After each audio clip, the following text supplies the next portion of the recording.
시내산에서 이스라엘 백성들은 모세가 시내산에서 내려오지 않고 언제 모세를 볼 수 있을까?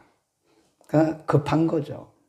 기다리지 못하고 아론에게 말하기를 우리를 여기까지 인도한 모세는 죽었는지 살았는지 우리가 어떻게 알 수 있는가? 그러니까 우리를 인도할 신을 만들어 달라. 그러니까 가시적인, 인간은 누구나 가시적인 거를 좋아해요. 눈에 보이는 거를. 모세가 죽었는지 안 죽었는지 살았는지 우리가 어떻게 알겠냐. 그러니까 우리를 인도할, 앞으로 시내산에서부터 가나안까지 인도할 신을 만들어 달라.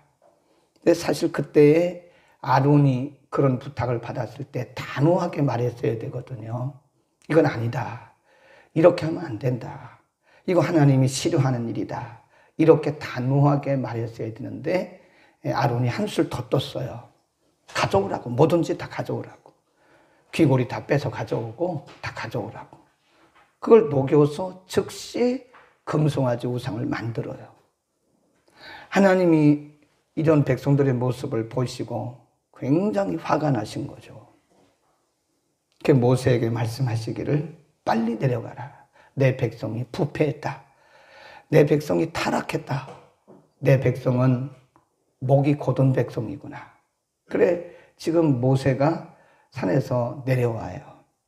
그리고 오늘 본문 말씀이 그 산에서 내려오고 그리고 백성들에게 모세가 갔을 때 하나님께서 굉장히 진노하셨다고 말씀하시고, 근데 하나님께 또 모세가 기도를 해요. 하나님, 차라리 그러려면 제 이름을 하나님의 책에서 지워주세요. 이 백성들 하나님 불쌍히 여겨달라고, 무지해서 그랬는데 하나님이 용서해달라고. 그리고 나서 하나님이 이렇게 말씀하시는 거예요. 오늘 본문에 보면 33장 1절에 여호와께서 모세에게 이르시되 너는 내가 애굽 땅에서 인도하여 낸 내 백성과 함께 여기서 떠나서 내가 아브라함과 이삭과 야곱에게 맹세하기를 내 자손에게 주마한 그 땅으로 올라가라. 가나안 땅으로 가라. 하나님이 그들을 이제 용서하시고 하신 말씀이죠. 내가 더 이상 너희를 여기서 진멸하지는 않겠다.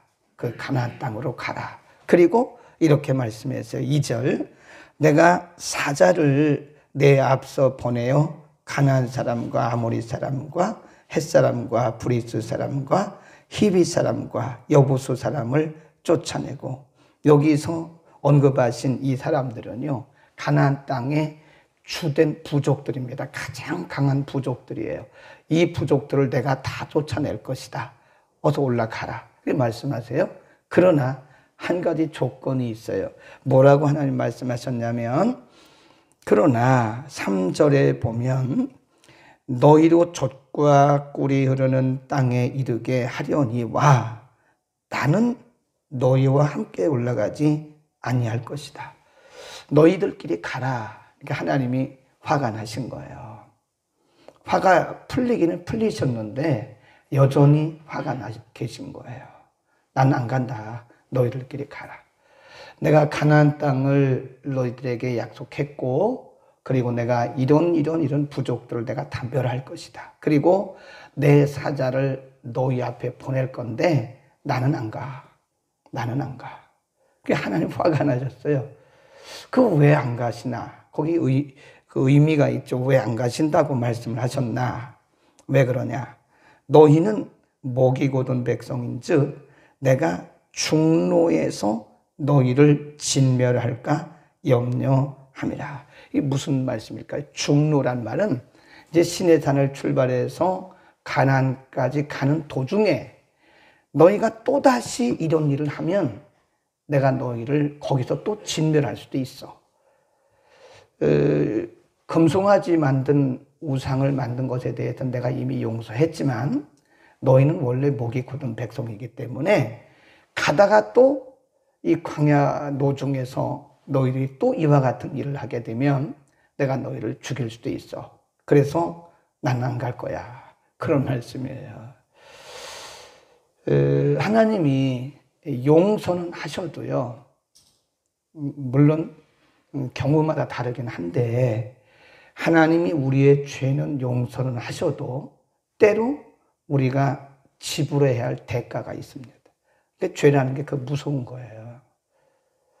하나님이 그 죄 자체는 용서는 하세요. 용서는 하시는데 그 대가를 지불할 때가 간혹 있어요. 매번 그런 건 아닌데 우리가 성경을 이렇게 보면, 그래서 제가 늘 하는 얘기가 죄는 무서운 거라고 말씀하는 겁니다. 이 죄 짓는 거는 특별히 우상 숭배하는 이런 죄들은요, 경우마다 다르긴 한데 우상 숭배하는 이런 것은 사실 하나님의 권위에 대한 도전이거든요. 얼마나 중요하면 하나님이 1계명에서 말씀하셨어요. 너희는 나 외에 다른 신을 절대로 있게 하지 마라. 그러니까 하나님이 나는 안 간다. 너희끼리 가라. 왜냐하면 너희들은 목이 곧은 백성이야, 본래가. 그래서 시내산을 출발해서 가다가 또 노중에서 이와 같은 일을 하면 내가 너희를 진멸할 수도 있어. 그러니까 백성들이 기가 막히지 않습니까? 그래서 백성들이 이렇게 말을 해요. 4절 시작. 백성이 이 황송한 말씀을 듣고 슬퍼하여 한 사람도 그 몸을 단장하지 아니하니 여호와께서 모세에게 이르시기를 이스라엘 자손에게 이르라. 너희는 목이 곧은 백성인즉 내가 순식간이라도 너희 중에 행하면 너희를 진멸하리니 너희는 단장품을 제하라. 그리하면 내가 너희에게 어떻게 할 일을 알겠노라 하셨습니다. 하나님이 한 번 더 다짐을 받으시는 거예요. 백성들이 그런 하나님의 말씀을 듣고 너무 황송한 거예요. 죄송하다고 말이죠. 당황했다고 말이죠. 아니, 하나님이 안 가시고 우리들만 보내서 무슨 의미가 있겠나요? 하나님이 너희들 중에 단장품이란 말은요, 우상을 만들고 우상을 숭배할 때 입었던 옷이라든지 그 장신구들을 얘기하는 거예요. 우상 숭배했던 그런 장신구들 다 채라. 그러면 내가 한번 생각을 해보겠다. 하나님도 참 재미있으세요. 예. 너희들이 한번 해봐. 너희가 우상 숭배하고 우상 만들고 그 금송아지 우상에게 절하면서 했던 그런 장신구를 다 채해봐. 그럼 내가 한번 생각해 볼게. 그러니까 백성들이 장신구들을 다 채했어요. 6절에 보면 이스라엘 자손이 호렙산에서부터 그 단장품을 채하니라. 그리고 모세가 하나님께 말씀드려요. 네, 그리고 하나님이 모세에게 또 이렇게 말씀하십니다. 11절에 보면 사람과 함께 친구와 얘기하듯이 하나님께서 모세에게 말씀하시고 회막에서 모세와 도란도란 말씀하시는 거예요. 이 말씀은 무슨 말씀이냐면 하나님께서 이제는 뜻을 돌이키셨다 하는 겁니다. 뭘 보시고 뜻을 돌이키셨어요? 백성들이 회개하는 모습을. 바로 이겁니다, 여러분. 오늘 본문이 기록하시려고 한 거는, 말씀하려고 한 의도는, 기록한 의도는 이스라엘 백성들은 본래가 목이 곧은 백성이에요. 우리 모습이죠. 뭐 그게 목이 곧은 백성이고, 그리고 이스라엘 백성들은 부패한 백성들입니다. 그러니까 언제 또다시 그들이 죄를 반복할지 몰라요. 그러니까 하나님이 그들을 이렇게 두들기시는 거예요. 함께 두들기시면서 나는 안 가. 너희들끼리 가. 그러니까 백성들이 당황해가지고 하나님 우리끼리 가서 뭘 합니까? 그래? 그러면 너희들 가운데 있는 그 장신구를 다 버려. 백성들이 다 버리니까 하나님의 마음이 이제 다시 움직이시는 거예요. 하나님이 이걸 보기를 원하셨던 거예요.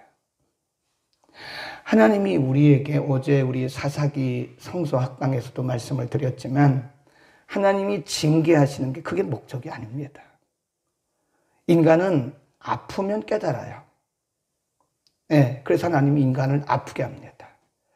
육신적으로 아픈 것만 얘기하는 것이 아니라 마음이 아프고 우리의 삶이 힘들고 고달프고 그러면 인간은 정신을 차리게 돼 있어요.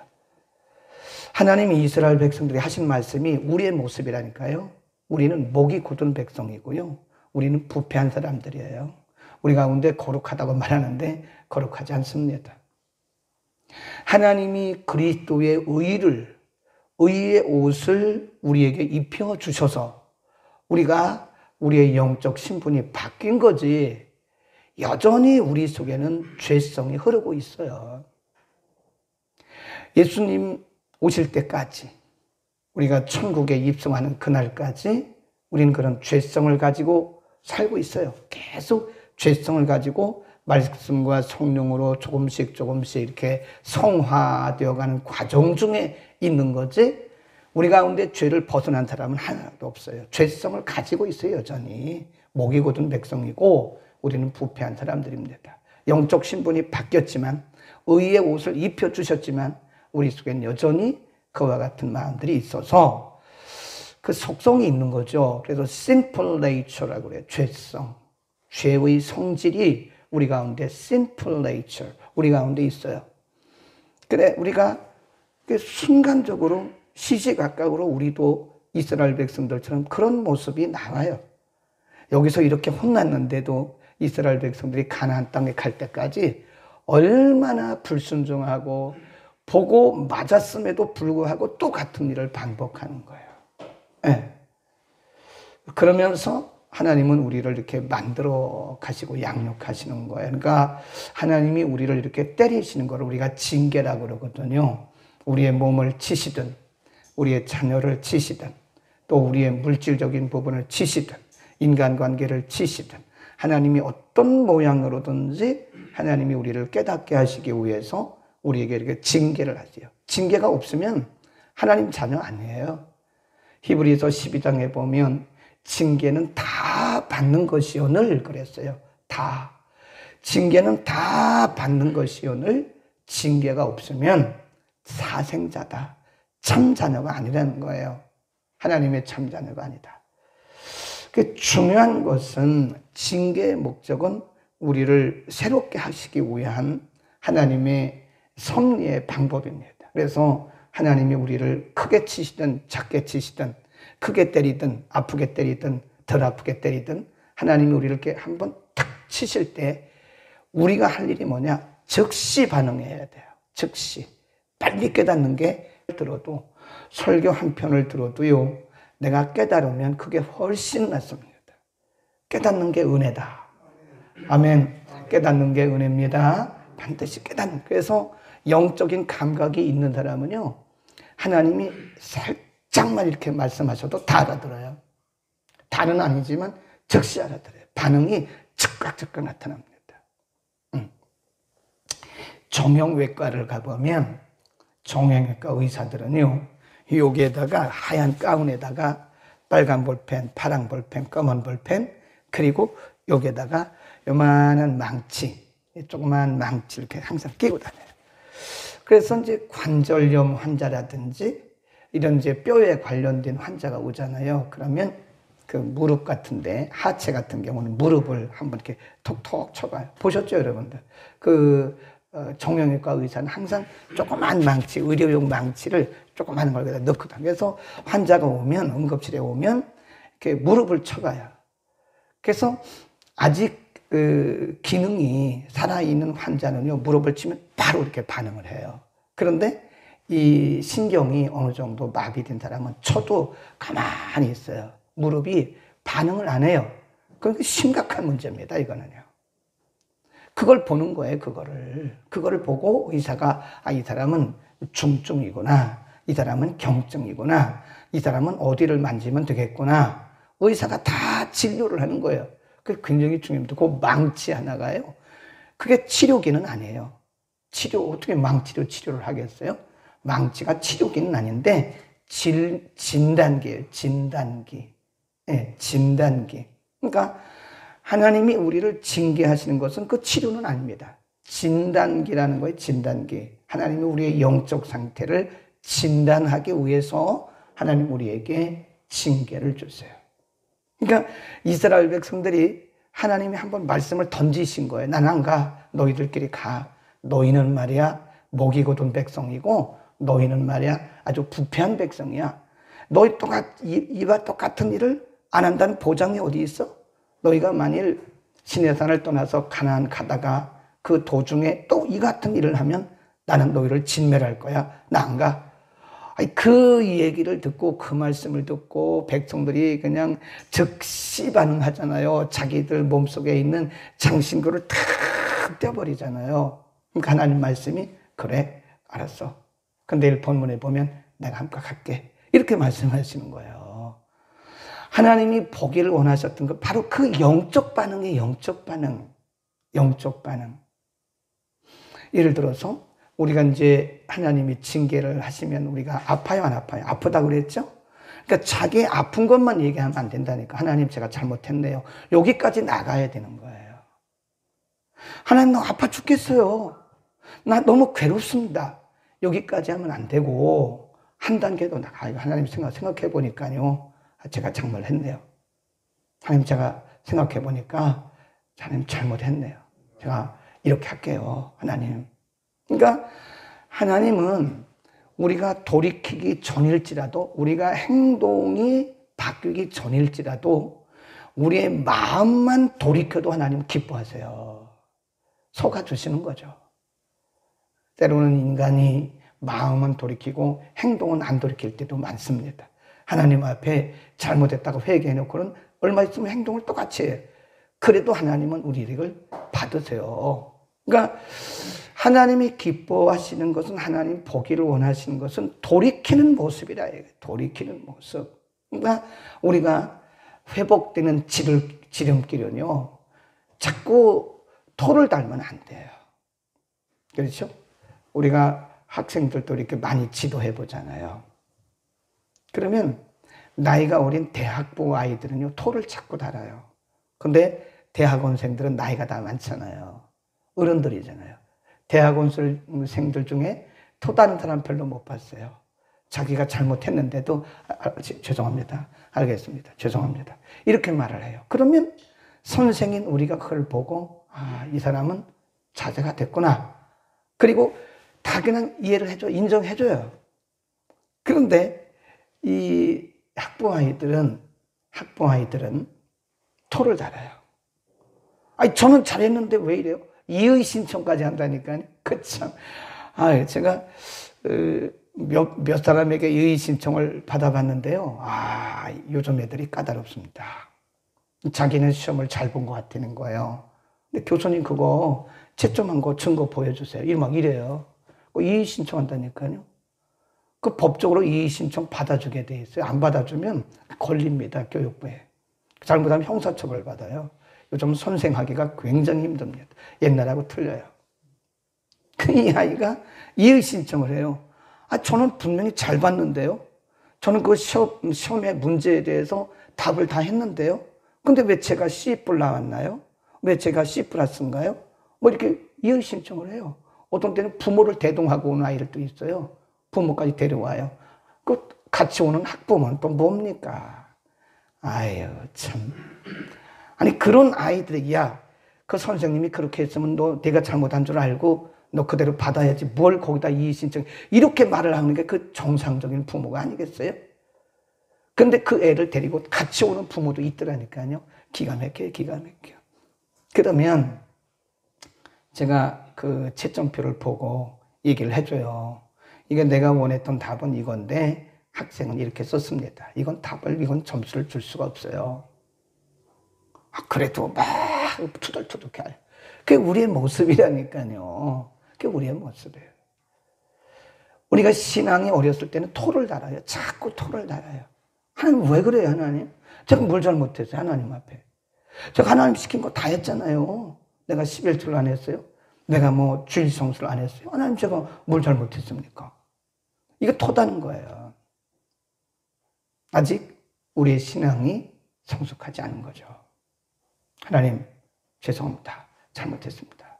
제가 고치겠습니다. 이러면 되는 거예요. 그러면 하나님이 그러냐? 알았다. 내가 함께 올라갈게. 내일 아침 본문에 보면 이런 백성들의 장신구를 다 버리고 돌이키는 그 백성들을 보시고 하나님 모세를 통해서 말씀하셨어요. 그래, 알았다. 내가 함께 올라가마. 이렇게 말씀하시는 거예요. 하나님 앞엔 뭘 달지 말아요? 토 달면 안 됩니다. 우리가 목요일날 저녁에 하나님의 속성에 대해서 말씀하면서 하나님이 하시는 것은 다 완벽합니다. 그건 실수가 없어요. 네. 하나님은 실수가 없는 거예요. 신명기 32장인가요? 그 4절에 보면 하나님의 행하시는 일은 진실무망하다. 그 말은 하나님이 행하신 모든 일들은 다 완벽해요. 옳다. 하나님이 하신 일은 다 옳아요. 그래서 우리는 아멘밖에 할 수가 없어요. 그분이 한치의 실수나 1초의 오차도 없습니다. 우리가 볼 때에 불합리하게 보이는 것뿐이죠. 네. 그래서 우리는 하나님은 언제나 신실하신 분이시기 때문에 우리는 하나님이 하신 일들에 대해서 뭐만 하면 돼요? 무조건 아멘입니다. 토 달면 안 돼요. 토 달면 우리만 힘들어요. 우리만 더 고달파지는 거예요. 하나님 앞에는 그게 하나님의 자비예요. 하나님이 다 알고 계시는, 우리가 볼 때 우리가 옳게 보이는 거지 그건 내 생각이지 하나님 보실 땐 그건 옳지 않은 거예요. 완벽하신 하나님 앞에서, 실수가 없으신 하나님 앞에서 우리가 토다는 것은 꼭 철부지 대학생과 똑같은 거예요. 나이가 들은 원부 대학원생들은 토다는 사람이 없습니다. 그렇게 그냥 알겠습니다 하고 그런 게, 오늘 꼭 이 말씀을 깨닫기를 바랍니다. 하나님이 보기를 원하시는 것은 토를 다는, 이유를 대는 그런 모습이 아니라, 예를 들어 토를 달았다고 해보세요. 아론이, 저 백성들이 그래서 그랬다고. 또 백성들은, 그러면 아론이 그때 우리한테 그러지 말자고 말했어야죠. 아론이 함께 한 거 아니겠습니까? 이렇게 토를 달았으면 하나님 더 화나시죠. 알겠습니다. 죄송합니다. 그리고 모든 장신구를 다 빼버렸어요. 기도하겠습니다. 거룩하신 우리 아버지, 오늘 시내산 중턱에서 하나님을 신뢰하지 못하고 기다리지 못해서 하나님 앞에 범죄했던, 하나님의 신실하심을 믿지 못했던 이스라엘 백성들에게 하나님 진노하시고 하나님 화를 내리시면서 너희는 목이 곧은 백성이요 너희는 부패한 백성이라고 말씀하시면서 내가 너희와 함께 가지 않겠다고 그들에게 말씀하셨던 하나님의 그 마음을 우리가 다시 한번 깨닫습니다. 그들은 목이 곧은 백성이기 때문에 한번 회개한 이후에도 여전히 또 노중에서 하나님을 거역하고 불순종했던 모습도 우리가 압니다. 그러나 하나님 일시적이나마 그들이 회개하고 돌이켰을 때도 그들을 받으시고 그들에게 은혜를 베푸셨던 하나님의 은혜와 자비가 얼마나 큰 것인가도 우리가 오늘 깨닫습니다. 거룩하신 아버지, 정말 무지하고 부족한 우리들이 완벽하신 하나님 앞에서 토달지 않고 우리 남은 생애는 평생 온전히 아멘하고 순종할 수 있도록 우리 모두를 축복하여 주옵소서. 순종하는 채 할지라도 축복하시겠다고 약속하신 주님, 평생의 온전한 순종의 마음을 우리들에게 주소서. 하나님의 마음을 기쁘시게 하는 우리 모두가 되게 하여 주옵소서. 예수 그리스도의 이름으로 기도드립니다.